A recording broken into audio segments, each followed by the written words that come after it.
So today we did a takedown, a collar drag takedown, where you get a sleeve grip, same side sleeve grip, then you get same side collar grip, and you switch the collar grip to opposite collar.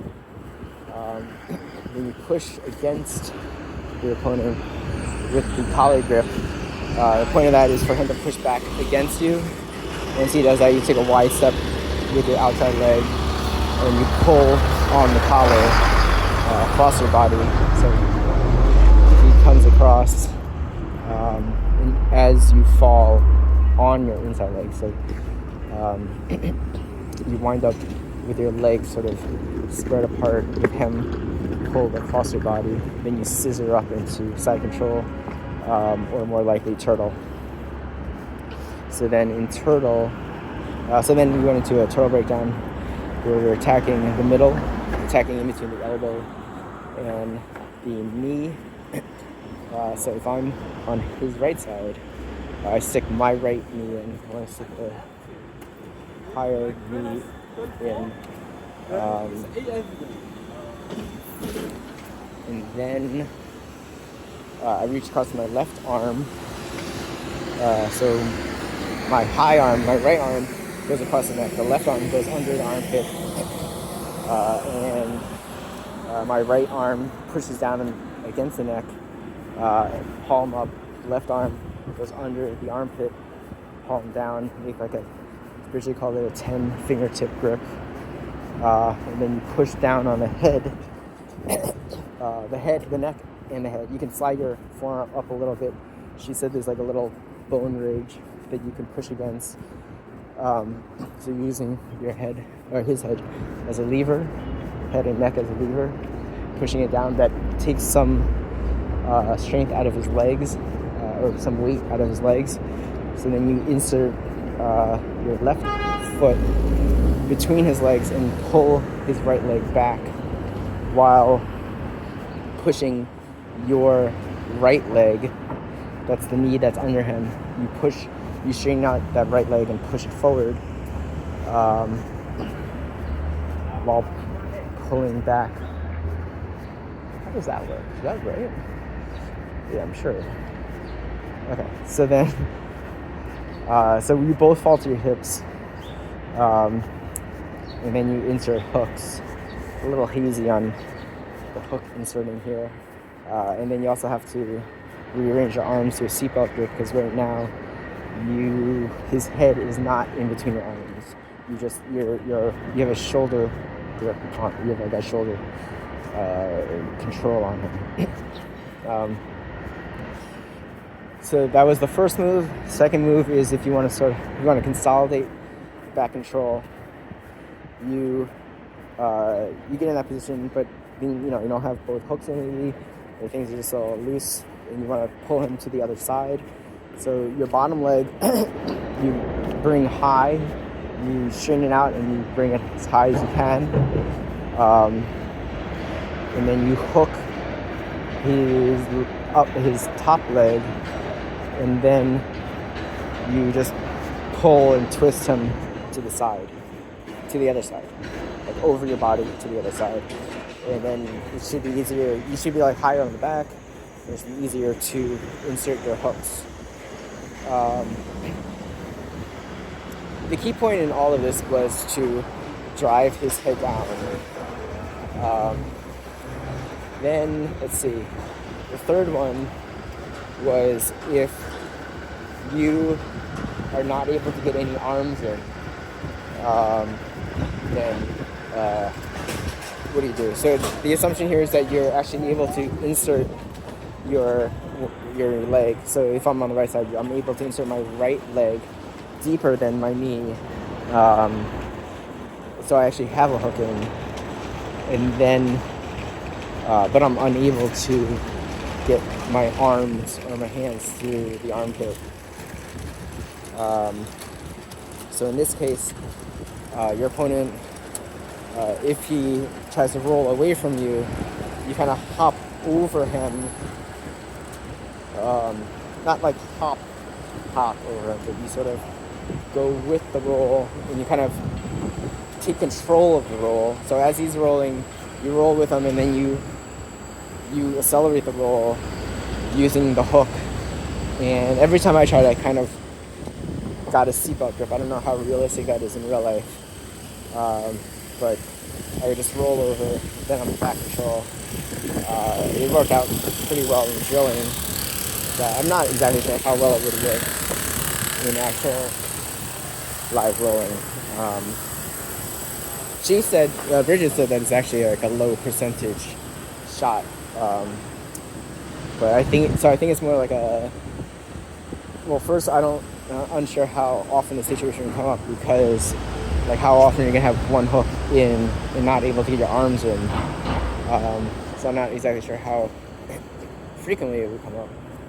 But it's sort of like a shot, because there's not much you can do without being able to get your hands in anyway. So and then if he's rolling away, it's like low downside, I guess, because I don't think he'd be able to really, like, he's rolling away for defensive reasons. He wouldn't be able to get into a better position.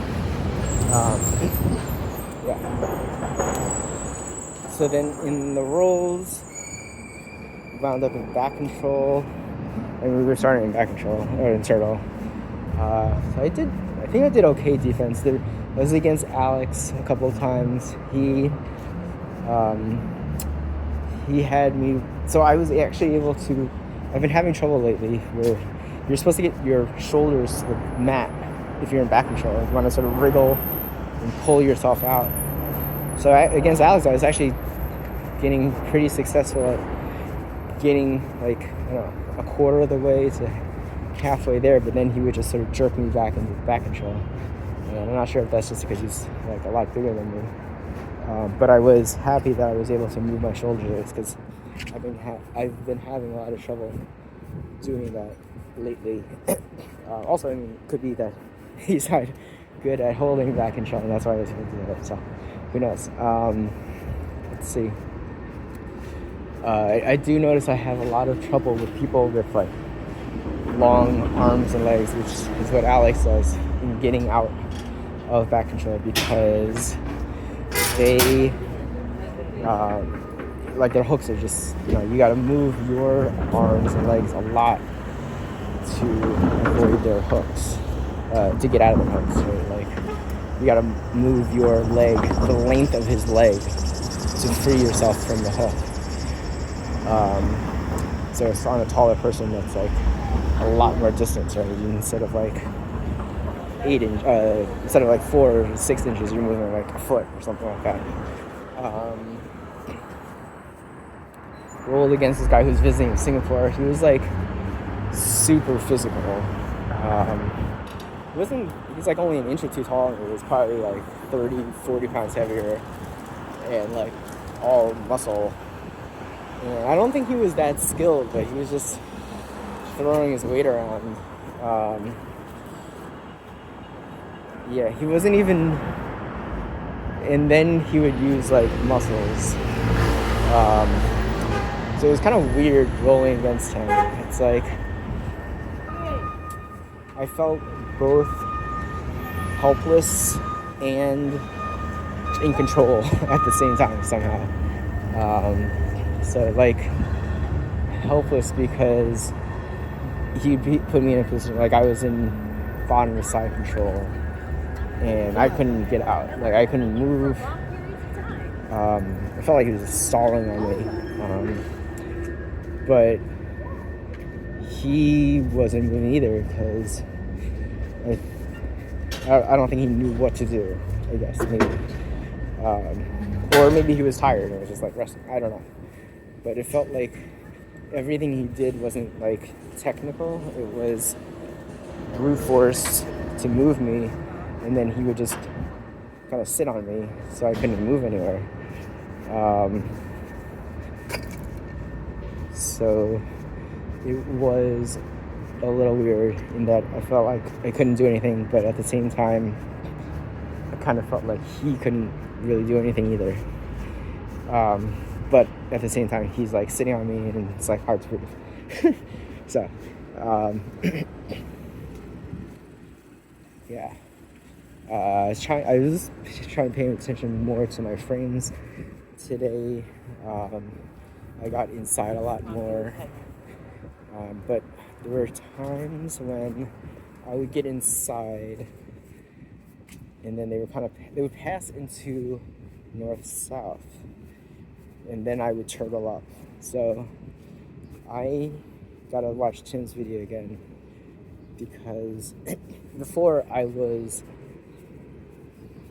extending my arms so they couldn't pass me, and then they would keep on going, and then I would extend my arms more and more, and I'd be all stretched out, and then it would be easy for them to pass me into side control, and then I would like turtle, and then I'd get put into back, and then if I was lucky I'd go to turtle again, and it would be like this bad loop. Now I am giving up when they're passing, so instead of like trying to keep my my arms extended on like their wrists or something, I'm bringing it in, and I'm bringing my knees in and getting my elbow knee connection. So Tim said after that, so what I should do is get my elbow knee connection on both sides, and then be able to push off with the top side, and then get into like a butterfly from there. So right now I am getting the elbow knee, but then I'm not getting any connection with the opponent, so he's able to circle around and go to north south on me. So I gotta look at Tim's video again, see what's going on, what he would have done, or what he did to take care of that. Yeah, okay. Let's see. So, but I'm missing tomorrow, Monday, Tuesday. So I'm missing the next 3 days. Might miss Wednesday. I haven't decided. I'm gonna be away, but there's a gym I could hit up, so I might go there. And yeah, and then let's see. Then it's Wednesday, Thursday. So I could do Wednesday, Thursday, Friday, Saturday. Regular, and then I'm heading out again. So I might be able to do another 4 somewhere else at another gym also. So we'll see. It's going to schedule.